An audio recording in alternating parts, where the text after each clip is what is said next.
bodies were so important. The rotation and orbit of all that makes up our universe serves as a clock to map changes and transitions. This helped the ancients understand that the change of the heavenly bodies were a mirror to the changes of all existence.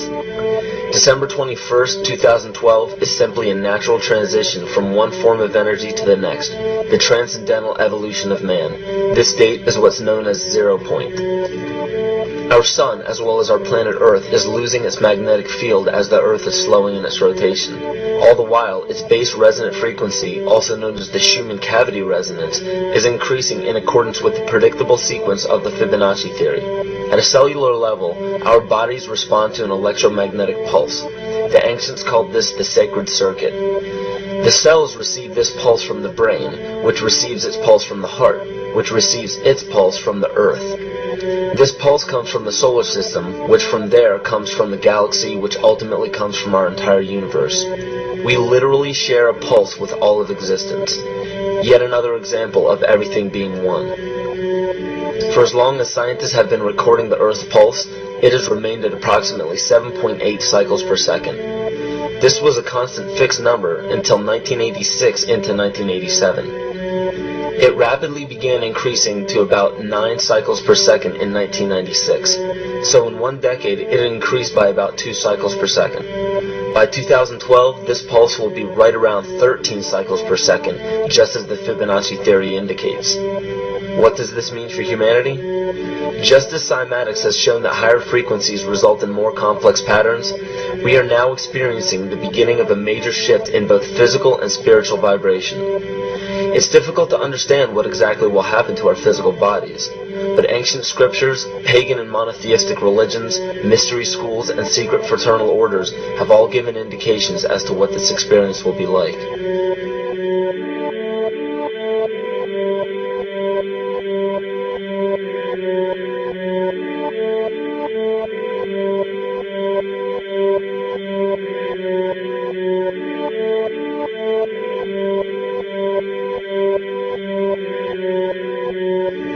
This will be the shift of the ages, the transcendental period of monumental changes to humanity. Those unprepared for this transition will likely not be able to cope with the rapid changes in the psyche. The only way to prepare for what is to come is what we have sought after for our entire lives: truth. Not the truth about governments, commerce, religions, terrorism, or anything external, but the truth within ourselves, within our psyche and our shadow self. Especially in Western cultures, we are taught that being normal means only being happy and never sad, only loving and never angry, only forgiving and never jealous. This sounds plausible, but it is not. We are not meant to repress any negative emotions because it causes imbalance. To conquer our emotions, we must embrace them, not fight them. We must acknowledge them and allow them to serve their purpose as we learn from them. The ancient Essene culture left teachings dating back about 6,000 years. They taught that our relationships with one another, with the universe, and with situations and events are mirrors of the parts of our psyche that need to be cleansed. Author Greg Braden beautifully explains this entire segment at great length in his work. His hard work and understanding of these subjects contributed largely to the marriage between science and spirituality. It is very important to understand that when you fear loss, fear death, fear war, fear terrorism, or fear change, you are giving others the ability to control you based on those fears. When you fight against poverty or against racism, when you fight for relationships or for freedom, you are outwardly attempting to repress that which has been placed before you to conquer inwardly. These situations are mirrors of our fears. This is why it is important to love and only love. Love those who stand with you, but especially those who stand against you. Don't look at your fears as a threat. Rather understand that this material world is only a physical manifestation of either the love or fear in your consciousness. It's as plain as day. All you need to conquer in your life is in your face. If you want to understand what your true inner fears are, analyze your ambitions and your inhibitions. Everything explained here about the esoteric agenda of the elite few at the very top is nothing to fear. They have been at work for thousands of years behind the scenes to manipulate humanity, and it has worked. Until now. It's very easy for any system of thought, religious or otherwise, that comes along. It's very easy to play on that, to play on our insecurities, to assure us all is well, we'll all be taken care of. We lap that up. So don't blame religion. Blame our own insecurities, which has allowed religion to flourish and which has allowed so many systems of thought that are disempowering to flourish throughout human history. That's why we can't get out of it.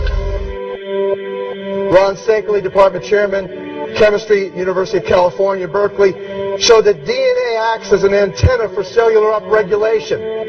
The primary function they taught us about what DNA is about. It's a receiver and transmitter of photons, light, and phonon sound. For what? Cellular upregulation, meaning that the water molecules, the pyramid power around the DNA spiral energizing strands are taking in the spiritual energy of love vibrations and then sending it out for manifesting, precipitating in a quantum field, the physical matter of the body. These are hertz, frequencies, or cycles per second that the musicians can retune their instruments to play and experiment with. Why? Again, these are the Creator's musical scale, the original solfeggio, buried for 3,000 years in the Bible. So the ancient priests who knew how to levitate the huge stones for the building of the pyramids and the Masonic knowledge that predated ancient Egypt, the ability to have this information, these frequencies, serve the function of creation, destruction, and miracles on behalf of the empowered people who had access to this knowledge. I say that because of this metaphor.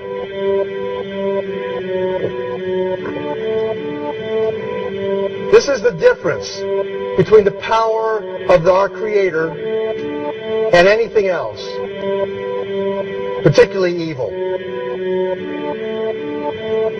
That you can go into a pitch black room full of evil, full of darkness, and light a little candle, and instantly that darkness flees. But you can't do the opposite. You can't go into a well-lit room full of truth and wisdom and righteousness and joy and health and harmony with the universal power. You can't take any amount of darkness and go into that well-lit room and have any effect whatsoever. That is the metaphor which I frequently think of when I think that I'm not empowered.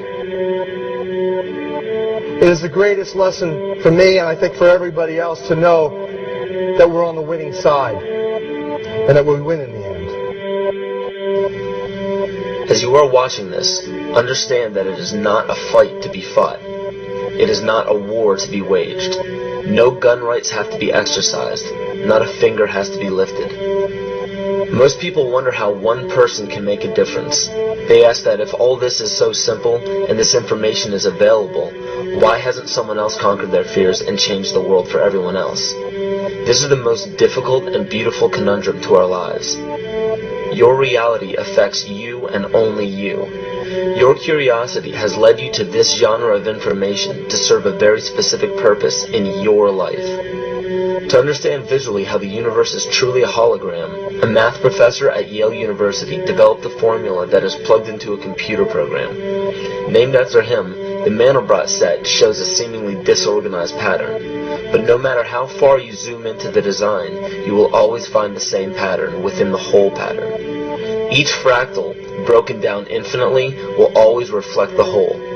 When one fractal changes its pattern, the sum total of the whole pattern changes along with it. This exemplifies that the whole world does not need to be awoken. There is no race to inform the 6 billion people on this planet of this message. It is only important that you, personally, learn to conquer your innermost fears and learn to love.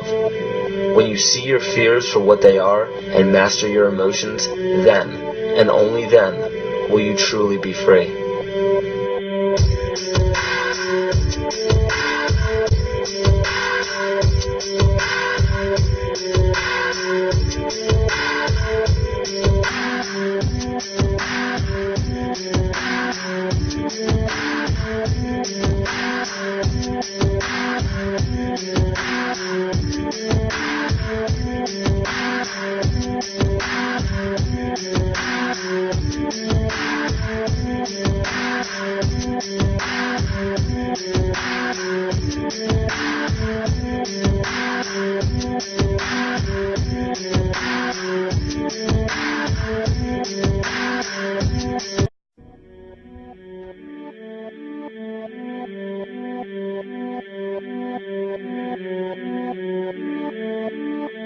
The daily life we perceive with our five senses is not reality. Quantum physics has shown that space and time are illusions of perception. Therefore, our bodies cannot truly be a reality if they occupy this space.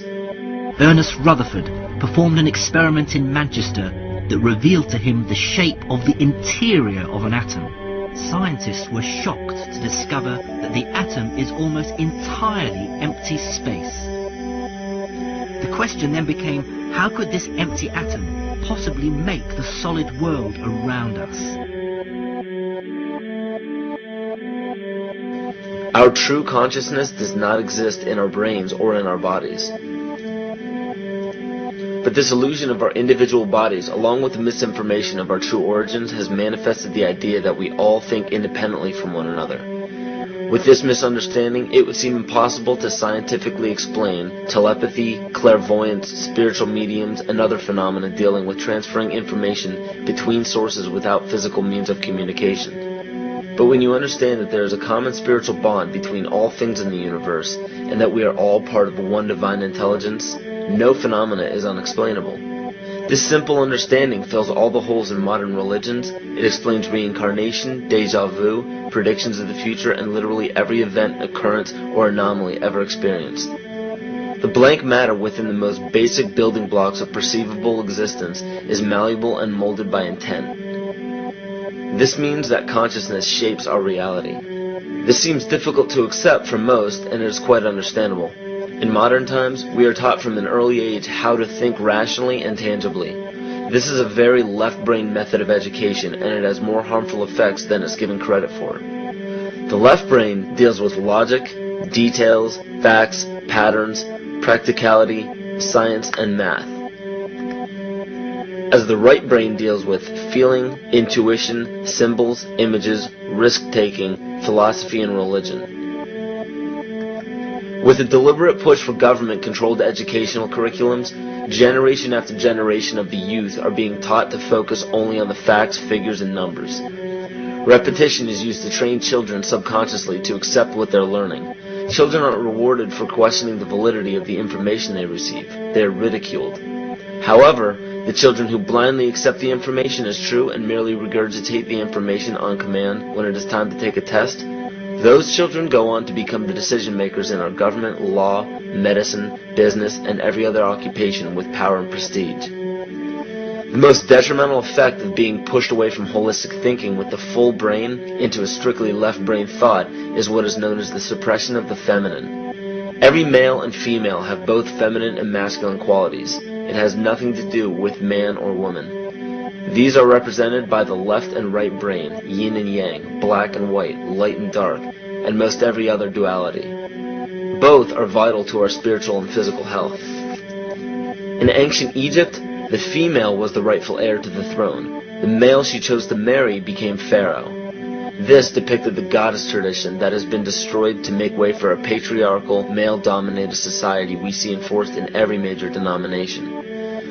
In suppressing the feminine of every society and pushing the people to strictly left-brain thinking, the natural ability for humanity to feel earthly, cosmic, and personal energy became lost. Traditions that were passed on through shamans, witch doctors, magicians, psychics, and seers of all kind became outlawed and ridiculed and given a stigma of something out of a Hollywood movie.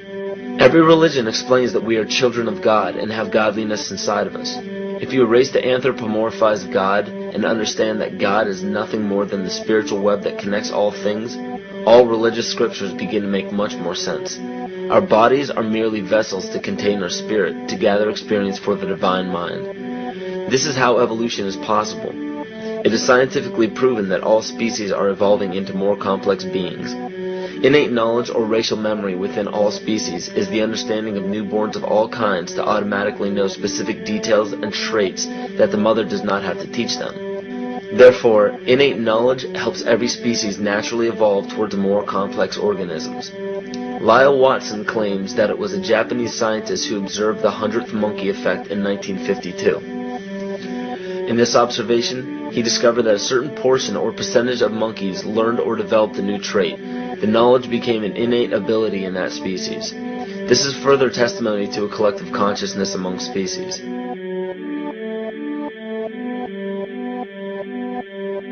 Everything in existence has a natural vibration to it, from our atoms all the way to the vastness of the universe. To show a simple connection between the earth and our bodies, take a look at our body's harmonic focal points, better known as our chakras. Just as there are harmonic focal points on the guitar string, there are locations within our body where our vibrations culminate. In Eastern philosophies, these 7 chakras are used to bring health and balance to the physical and spiritual body. Our Earth also has 7 chakra points at equally distant locations from one another. There's 1 chakra point on each continent. The root chakra is in Mount Shasta, California. The sexual chakra is in the Isle of Sun, Lake Titicaca in South America. The solar plexus chakra is in Uluru Kata Juta in Australia. The heart chakra is in Glastonbury or Shaftesbury, England. The throat chakra is where the Great Pyramids of Giza in Egypt are. The heart chakra is at Kuhe Malak Sia in Iran. And the crown chakra is at Mount Kailas in Tibet.